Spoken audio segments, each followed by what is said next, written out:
সাময়িক পাঠলৈ আপোনালোক সকলোকে স্বাগতম জনাইছো। আশা কৰিছো আপোনালোক সকলো কুশলে আছে আৰু নিজৰ পঢ়া-শুনাৰ লগত আগন্তুক এক্সামসমূহৰ বাবে প্ৰিপাৰেচন চলাই আছে। তেতিয়াহ'লে আজি আমি টপিকটো অৱশ্যে আপোনালোকে ইতিমধ্যে গম পাইছেই যে আমি সোশ্যাল সায়েন্সৰ যিখিনি চেবাৰ আছে বুকছ তাৰ আমি কিছুমান MCQ আকাৰে চাবলৈ যত্ন কৰিছো। এটা সিৰিজ আগবঢ়াইছো যাতে আগন্তুক যিখিনি পৰীক্ষা আছে আসাম গভৰ্ণমেণ্টৰ সেইখিনি যাতে আপোনালোকৰ এটা সুবিধা হয় তাৰ বাবে আমি চেষ্টা চলাই আছো। তেতিয়াহ'লে আহকচোন আজিৰ ভিডিঅ'টোৰ নেক্সট পাৰ্টলৈ হৈ যাওঁ আৰু কিছুমান MCQ জানিবলৈ যত্ন কৰোঁ। এইখিনিতে উল্লেখ কৰি দিওঁ যে আজিৰ ভিডিঅ'টোত বিশেষকৈ MCQ সমূহ গুপ্তা পিৰিয়ডৰ আণ্ডাৰত হ'ব, যিহেতু সোশ্যাল সায়েন্সৰ চেবাৰ এটা চেপ্টাৰ আছে গুপ্তাসকলক অন্তৰ্গত কৰি। তেতিয়াহ'লে আহক আগবাঢ়ি যাওঁ। ফাৰ্ষ্ট কুৱেশ্যনটো হৈছে গুপ্ত বংশৰ প্ৰতিষ্ঠাপক কোন আছিল? অপশ্যনসমূহ আমি চাই লওঁ আহক। ফাৰ্ষ্ট অপশ্যনটো আছে প্ৰথম চন্দ্ৰগুপ্ত, ছেকেণ্ড আছে দ্বিতীয় চন্দ্ৰগুপ্ত আৰু থাৰ্ডটো আছে শ্ৰী চন্দ্ৰগুপ্ত। শুদ্ধ আনচাৰটো হৈছে শ্ৰীগুপ্ত। আপোনালোকে MCQ সমূহ প'জ কৰি মক টেষ্ট হিচাপেও দিবলৈ যত্ন কৰিব পাৰে। এতিয়া হওক আমি ইয়াৰ বিষয়ে অকমান জানি লওঁ যে খ্ৰীষ্টীয় তৃতীয় শতিকাৰ আৰম্ভণিতে মগধত গুপ্ত সাম্ৰাজ্য প্ৰতিষ্ঠাপক হৈছিল। কিছুমান শিলালিপি অনুসৰি শ্ৰীগুপ্ত হৈছে গুপ্ত বংশৰ প্ৰতিষ্ঠাপক হিচাপে কিছুমান শিলালিপিত আমি দেখিবলৈ পাওঁ। 240 পৰা 280 খ্ৰীষ্টাব্দৰ ভিতৰত তেওঁ ৰাজত্ব কৰিছিল বুলি পায়। প্ৰভাতী গুপ্ত অথবা গুপ্ত চন্দ্ৰগুপ্তৰ কন্যা আৰু যি পুনাতাম শিলালিপি আছে তাত গুপ্ত বংশৰ অধিৰাজা হিচাপে শ্ৰীগুপ্তক বৰ্ণনা কৰা হৈছে। ইয়াৰ উপৰিও কিছুমান প্ৰাচীন গুপ্তসকলৰ যিখিনি শিলালিপি আছে, নাচিক শিলালিপি হওক বা শ্ৰীগুপ্ত আৰু কাৰ্লি শিলালিপিত পুৰুগুপ্তকে সাধাৰণতে উল্লেখ কৰা হৈছে। গৰিষ্ঠ সংখ্যকত সাধাৰণতে শ্ৰীগুপ্তকে প্ৰতিষ্ঠাপক হিচাপে আঙুলিয়াই দিয়া হৈছে। সেইবাবে আৰু গুপ্ত সাম্ৰাজ্যৰ যিটো ৰাজত্বৰ পিৰিয়ড আছে সেইটো সাধাৰণতে ভাৰতৰ সোণালী যুগ হিচাপে আমি জানিব পাৰোঁ। এয়া আছিল শ্ৰীগুপ্তৰ বিষয়ে কিছু চমুকৈ। এতিয়া হওক আমি নেক্সট কুৱেশ্যনটো চাওঁ। নেক্সট কুৱেশ্যনটো সুধিছে সমুদ্ৰগুপ্তৰ সমসাময়িক ৰজা বৰ্মন বংশৰ ৰজা কোন আছিল? বৰ্মন বংশ সাধাৰণতে অসমৰ লগত জড়িত। অপশ্যনসমূহ আমি চাই লওঁ। ভাস্কৰ বৰ্মন, পুষ্য বৰ্মন, শিলাদিত্য বৰ্মন। শুদ্ধ আনচাৰটো হ'ব পুষ্য বৰ্মন। ঠিক আছে। সমুদ্ৰগুপ্ত সাধাৰণতে এজন ৰজা আছিল গুপ্ত সাম্ৰাজ্যৰ। তেওঁক সাধাৰণতে এজন শক্তিশালী ৰজা হিচাপে আমি জানিব পাৰোঁ। আৰু সেই সমুদ্ৰগুপ্তৰ সমসাময়িক খ্ৰীষ্টীয় ৪ৰ্থ শতিকাৰ সময়ছোৱাত বৰ্মন বংশ গঠন কৰে পুষ্য বৰ্মনে গঠন কৰিছিল। আৰু গুপ্ত সাম্ৰাজ্যৰ সাধাৰণতে তেওঁ এটা তলতীয়া আছিল যদিও পিছত যেতিয়া সময়ত গুপ্ত সাম্ৰাজ্যৰ ক্ষমতা হ্ৰাস পাবলৈ ধৰে তেতিয়া মহেন্দ্ৰ বৰ্মন নামৰ এজন বৰ্মন বংশৰ ৰজাৰ শাসন কালত তেওঁলোকে সাধাৰণতে কিছুমান অশ্বযজ্ঞ দি আৰু দমনৰ পৰা বুজাৰ জৰিয়তে দমনৰ পৰা তেওঁলোকে মুক্তি পাইছিল। আৰু এনেকৈ তেওঁলোকে পিছলৈ পতন ঘটি কিন্তু এই বংশৰ পতন ঘটি শালস্তম্ভ আৰু পল বংশক কামৰূপত শাসন কৰিছিল। নেক্সট কুৱেশ্যনটো হৈছে এলাহাবাদ প্ৰশস্তি কোনে লিখিছিল? শুদ্ধ আনচাৰটো দিবলৈ যত্ন কৰিব। আনচাৰখিনি অপশ্যনসমূহ হৈছে হৰিসেন, ৰামসেন, তামসেন। শুদ্ধ আনচাৰটো হ'ব হৰিসেন। অ'কে। এতিয়া আমি চাওঁ আহক এলাহাবাদ প্ৰশস্তিনো কি আৰু হৰিসেন কোন হয়। এলাহাবাদ প্ৰশস্তি হৈছে গুপ্ত ৰাজৰ ৰাজকবি আছিল সমুদ্ৰগুপ্ত বংশৰ ৰজাৰ ৰাজত্বকালৰ হৰিসেনে লিখিছিল। আৰু ই সাধাৰণতে গুপ্ত বংশৰ ৰাজনৈতিক, অৰ্থনৈতিক আৰু সাংস্কৃতিক যিখিনি দিশ আছে সেই কথা উল্লেখ কৰিছিল বুলি আমি জানিব পাৰোঁ। এই যি এলাহাবাদ প্ৰশস্তি হৈছে এই যি সমুদ্ৰগুপ্তৰ ৰাজকবি হৰিসেনে লিখিছিল। সাধাৰণ সাম্ৰাজ্য বা গুপ্তসকলৰ প্ৰাচীন যি ৰাজনৈতিক অধ্যয়ন আছিল ইতিহাসৰ অধ্যয়নৰ এটা গুৰুত্বপূৰ্ণ সমল হিচাপে আমি জানিব পাৰোঁ অথবা ইয়াক অধ্যয়ন কৰিয়ে বহুকেইটা দিশৰ বিষয়ে আমি গম পাবলৈ সক্ষম হ'ম। বুৰঞ্জীবিদসকলেও সাধাৰণতে প্ৰাচীন আৰু আধুনিক উভয়ে ইয়াক এটা ঐতিহাসিক গুৰুত্বপূৰ্ণ দিন হিচাপে এটা সমল হিচাপে গণ্য কৰে কাৰণ ই পুনৰ্গঠনৰ এটা মূল্যৱান তথ্য দিয়ে আৰু মন্ত্ৰী হৰিসেনে সাধাৰণতে এলাহাবাদ শালস্তম্ভ অথবা স্তম্ভ ৰচনা কৰি শিলালিপি এলাহাবাদ প্ৰশস্তিয়ে প্ৰথমে সাধাৰণতে উত্তৰ প্ৰদেশৰ যি এলাহাবাদ আছিল তাৰ কৌশম্বীত প্ৰতিষ্ঠিত আছিল অশোক স্তম্ভ খোদিত কৰা হৈছিল পিছত ইয়াক এলাহাবাদলৈ আঁতৰাই দিয়া হয় য'ত ই বৰ্তমান অৱস্থিত কানিংহামৰ মতে শালস্তম্ভটো এলাহাবাদলৈ স্থানান্তৰিত কৰা হৈছিল ফিৰোজ শ্বাহ তুগলক কিন্তু J.F. স্লিট বিশ্বাস কৰে যে প্ৰবলটো সাধাৰণতে এলাহাবাদলৈ স্থানান্তৰিত হোৱাত আকবৰেহে সহায় কৰিছিল বিভিন্ন মানুহজনৰ মতে বিভিন্নটা আমি মত দেখিব পাওঁ এই এলাহাবাদ প্ৰশস্তিৰ মতে ইয়াৰ মতে কৈছিল যে 1605 চনত মোগল সম্ৰাট জাহাংগীৰ যি আছিল তেওঁ পুনৰ ইয়াক স্থাপন কৰিছিল আৰু 1838 চনত কেপ্টেইন এডৱাৰ্ড স্মিথে পুনৰ নতুন সিংহৰ ৰাজধানীৰে ইয়াক স্থাপন কৰিছিল ইয়াৰ উপৰিও বিভিন্ন জনৰ মতে ইয়াৰ এটা প্ৰমাণিক হিচাপে গ্ৰহণ কৰিব পাৰি এলাহাবাদ শিলালিপিত সাধাৰণতে সমুদ্ৰগুপ্তক এজন ভাল গুণী আৰু বহু ক্ষমতা থকা আদৰ্শ ৰজা হিচাপে প্ৰক্ষেপ কৰা হৈছে আৰু এই গুণৰ বাবেই তেওঁ পিতৃ চন্দ্ৰগুপ্তই তেওঁ শাসনত বহুৱাইছিল বুলি আমি তথ্য হিচাপে পাওঁ তেওঁ ইয়াৰ উপৰিও মহাৰাজা ধীৰাজ আৰু পৰমৰ ভক্তৰ ৰূপে সাম্ৰাজ্যবাদী উপাধিও লৈছিল আৰু কবিসকলৰ মাজত তেওঁ কবিৰাজ অথবা ৰজা হিচাপেও জানিছিল যিহেতু তেওঁলোকে সাংস্কৃতিক দিশত বহুকেইখন ওপৰত বেছিকৈ গুৰুত্ব দিছিল আমি পৰৱৰ্তী সময়ত দেখিম কেনেকৈ নৱৰত্ন আছিল তেওঁলোকৰ ৰাজদৰবাৰত নেক্সট কুৱেশ্যনটো চাওঁ আহক নেক্সট কুৱেশ্যনটো সুধিছে দ্বিতীয় চন্দ্ৰগুপ্ত ৰাজত্ব কালত ভাৰতলৈ অহা চীন পৰিব্ৰাজকজনৰ নাম কি আছিল গুপ্তসকলৰ শাসক এজনৰ নাম হৈছে দ্বিতীয় চন্দ্ৰগুপ্ত তেওঁৰ ৰাজত্ব কালত সাধাৰণতে এজন চীনা পৰিব্ৰাজক আহিছিল সেইজনৰ নামটো কি আছিল সুধিছে অপশ্যনসমূহ হৈছে হিউৱেন চাং ফাহিয়ান আৰু আলবেৰুনি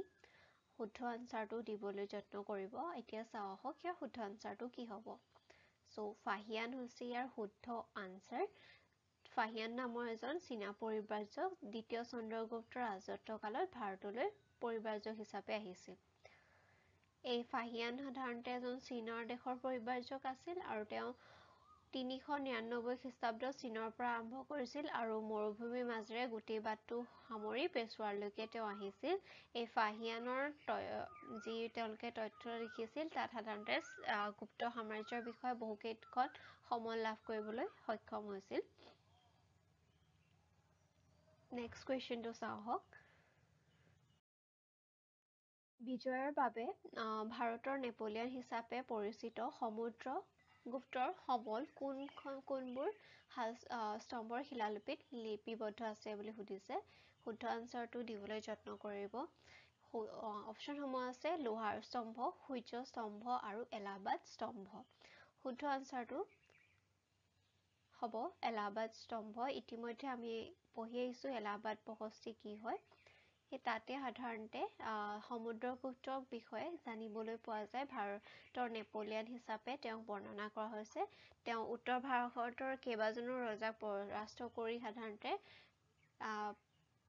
ৰাজ্যৰ সীমা প্ৰচাৰী বিস্তাৰ কৰিবলৈ সক্ষম হৈছিল আৰু তেওঁ এই দৰবাৰী হৰিসেনৰ দ্বাৰা ৰচিত বুলি ইতিমধ্যে আপোনালোকক অৱগত কৰিলোঁ নেক্সট কুৱেশ্যনটো চাওঁ আহক নেক্সট কুৱেশ্যনটো সুধিছে তলৰ কোনটো বিক্ৰমাদিত্যৰ দৰবাৰৰ নৱৰত্নৰ অংশ নাছিল কোনটো নাছিল সুধিছে নৱৰত্নৰ অংশ অপশ্যনসমূহ হৈছে সুৰদাস বাৰাৰুচি আৰু ক্ষেপানাগ ইয়াৰ শুদ্ধ আনচাৰটো হ'ব সুৰদাস তেওঁ বিক্ৰমাদিত্যৰ নৱৰত্নৰ অংশ নাছিল তেওঁৰ নৱৰত্ন যেনেকৈ আছিল সেইসমূহৰ ভিতৰত নাম কিবা আছিল এজনৰ নাম আছিল কালিদাস বাৰাৰুচি শংকু আমাৰসিংহ বাৰাৰুচি ক্ষেপনাগ ভেটাল ভট্ট হৰিসেনা যিক আমি পাই আহিছিলোঁ এলাহাবাদ প্ৰশস্তি লাভ কৰিছিল বুলি তেওঁলোকৰ প্ৰত্যেকজনৰে কণ্ট্ৰিবিউশ্যন সাধাৰণতে কিছুমানৰ মেডিচিন হওক ড্ৰামা পয়েট্ৰি এষ্ট্ৰলজি অথবা জ্যোতিষ শাস্ত্ৰ আৰ্কিটেকচাৰ, লেক্সিওগ্ৰাফী, এষ্ট্ৰলজি, মেজিক, পইণ্ট তেনেকুৱা ধৰণৰ বিভিন্ন কণ্ট্ৰিবিউশ্যন আছে। তাৰ ভিতৰত সাধাৰণতে যি কালিদাস আছিলে সকলোৱে জানো তেওঁৰ ড্ৰামা আৰু পয়েট্ৰিৰ বাবে বিখ্যাত আছিল। তেওঁ শকুন্তলা আৰু মেঘদূত ৰচনা কৰিছিল। আৰু ইয়াৰ উপৰি যি বাৰাণসী আছে তেওঁ সাধাৰণতে ব্যাকৰণ লিখিছিল। আৰু ক্ষপানক এষ্ট্ৰলজি আছিল আৰু জ্যোতিষ শাস্ত্ৰৰ বিষয়ে কিছুমান লিখিছিল। ইয়াৰ উপৰিও তেওঁৰ প্ৰত্যেকজন এজন যি কবি আছিল প্ৰত্যেকজন খ্যাত আছিল আৰু প্ৰত্যেকজনে কিছুমান বিশেষ ৰচনা আগবঢ়াই থৈ গৈছিল। পৰৱৰ্তী স্লাইডত আমি সেইখিনিৰ বিষয়েও আলোচনা কৰিম। নেক্সট কুৱেশ্যনটো সুধিছে ভাৰতীয় ইতিহাসৰ কোনটো যুগৰ অন্তৰ্গত নাছিল? আৰ্যভট্ট আৰু বৰাহমিহিৰৰ কথা হৈছে। আৰ্যভট্ট আছিল বিজ্ঞানী আৰু বৰাহমিহিৰ আছিল এজন গণিতজ্ঞ। কোনটো যুগৰ অন্তৰ্গত আছিল বুলি সুধিছে। ইতিমধ্যে আমি পাই আহিছোঁ। ইয়াৰ শুদ্ধ আনচাৰটো হ'ব গুপ্ত যুগ। গুপ্ত যুগৰ অন্তৰ্গত তেওঁলোক আছিল। যিহেতু আমি পাই আহিছোঁ আৰ্যভট্টই আৰু সূৰ্য সিদ্ধান্ত আৰ্যভট্টই লিখিছিল আৰু তেওঁ গুপ্ত যুগৰ আছিল। দাশমিক ব্যৱস্থাৰ শূন্য আৱিষ্কাৰক তেওঁক কৃতজ্ঞতা দিয়া হয় আৰু প্ৰথমবাৰৰ বাবে কৈছিল যে পৃথিৱীখন স্থিৰ নহয়, ই সূৰ্যৰ চাৰিওফালে ঘূৰি ফুৰে। এই মন্তব্য সাধাৰণতে আৰ্যভট্টই আগবঢ়াইছিল আৰু তেওঁ আৰ্যভট্ট আছিল গুপ্ত যুগৰ এজন অন্তৰ্গত। নেক্সট কুৱেশ্যনটো সুধিছে তলৰ কোনখন নাটক কালিদাসে লিখা নাছিল? কোনখন লিখা নাছিল? শুদ্ধ আনচাৰটো দিবলৈ যত্ন কৰিব। অপশ্যনসমূহ আছে অভিজ্ঞান শকুন্তলম, কুমাৰ সম্ভৱ, জানকী হৰনাম। ইয়াৰ শুদ্ধ আনচাৰটো হ'ব জানকী হৰনাম। এই জানকী হৰনাম যি আছে কুমাৰ দাসে ভাৰতত নাথা কুমাৰ আৰু কুমাৰ দত্ত নামেৰে জনাজাত আছিল। তেওঁ জানকী হৰনামখন কুমাৰ দাসে লিখিছিল আৰু এই কুমাৰ দাস সাধাৰণতে যি জানকী হৰনাম আছে এইখন সাধাৰণতে সীতা হৰণ যেতিয়া হৈছিল তাৰ ওপৰত বিশেষকৈ গুৰুত্ব কৰিয়ে তাত লিখা হৈছিল। কাহিনীটো তাত ভালদৰে ব্যাখ্যা কৰি দিয়া আছে। জানকী হৰনাম যি সীতাৰ আন এটা নাম আছিল জানকী তাৰ বিষয়ে উল্লেখ কৰা হৈছে। নেক্সট কুৱেশ্যনটো সুধিছে মহাৰাজা ধীৰাজ উপাধি গ্ৰহণ কৰা প্ৰথম গুপ্ত শাসক কোন আছিল?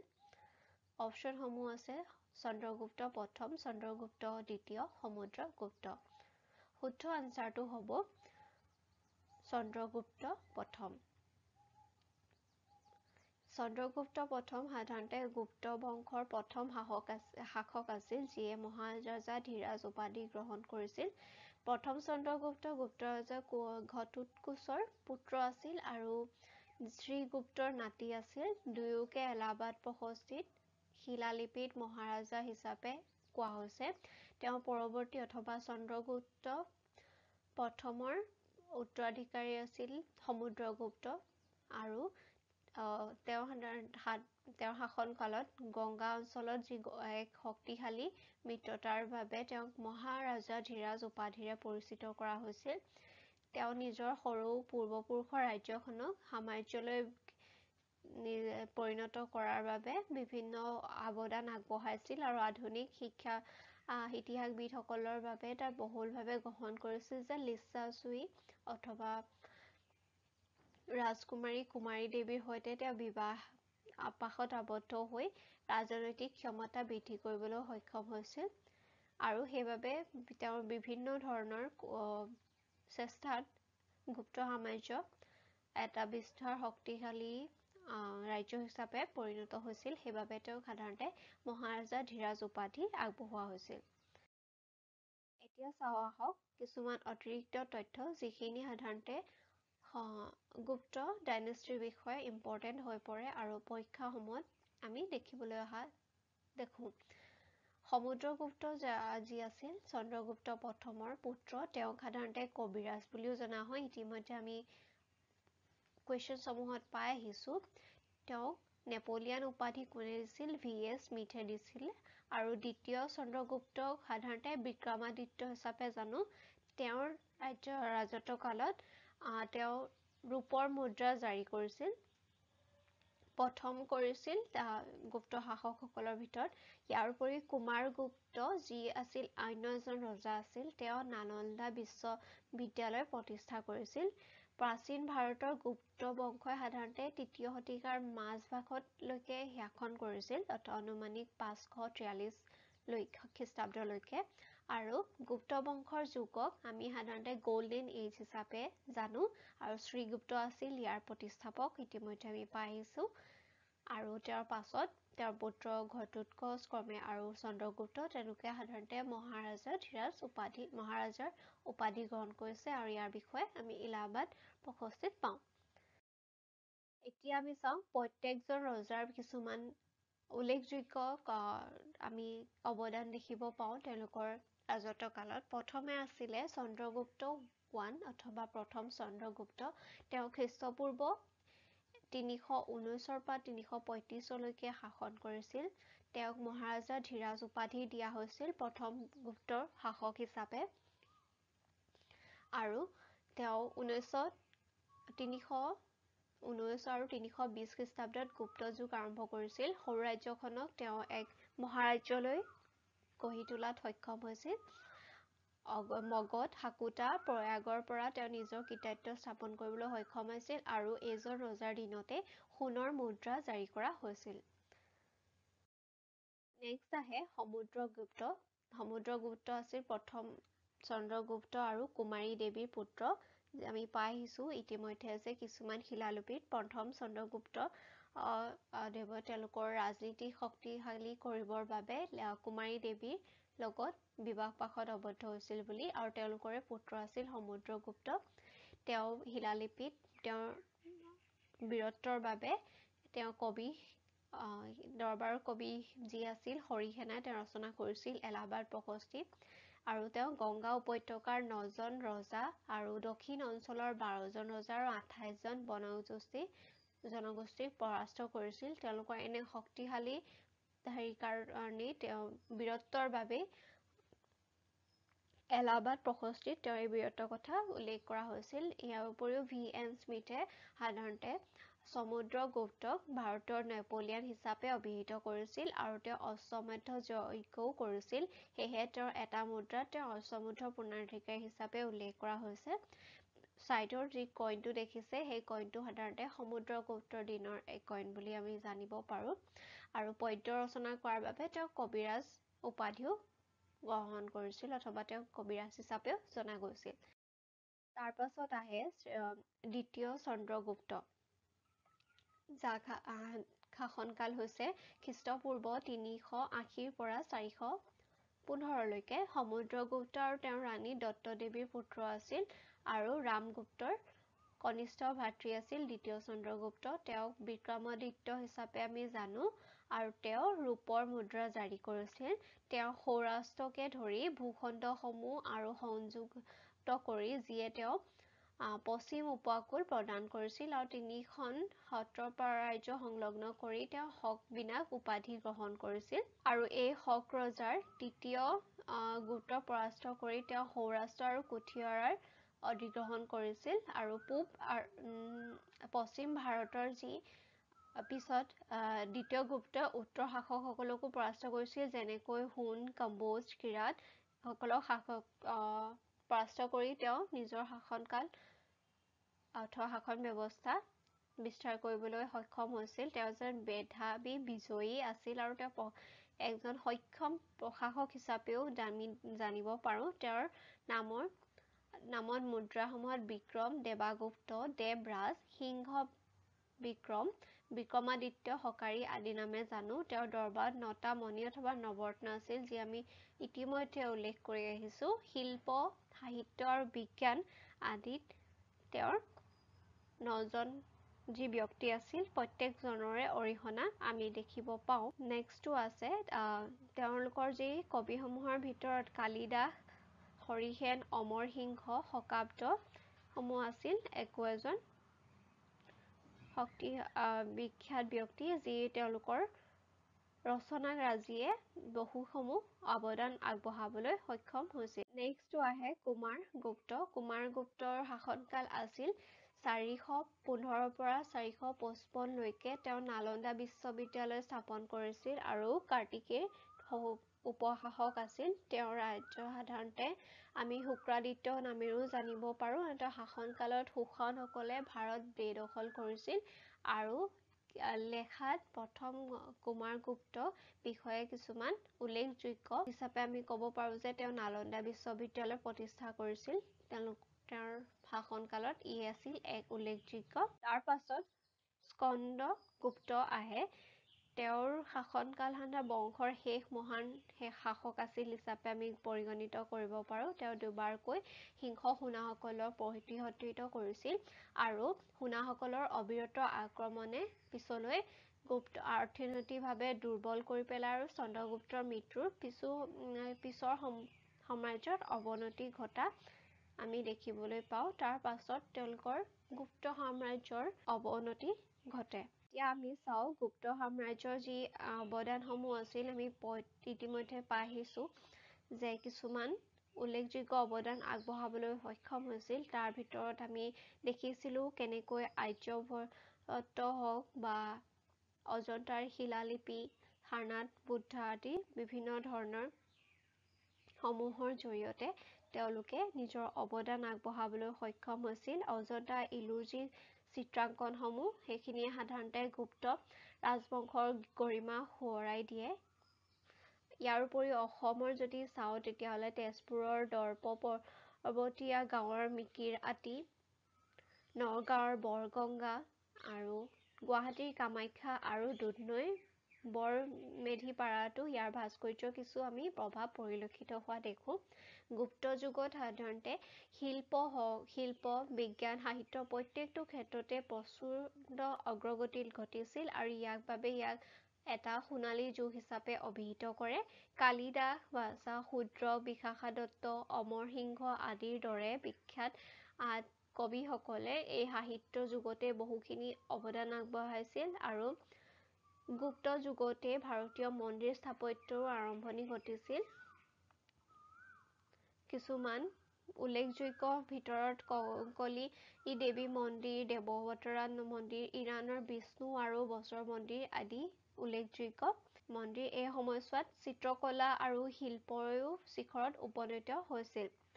শিল্প সাহিত্য সংস্কৃতিৰ ক্ষেত্ৰত ক'ব পাৰি যে বিশেষকৈ গুপ্ত ৰজাসকলৰ পৃষ্ঠপোষকতা লাভ কৰিছিল।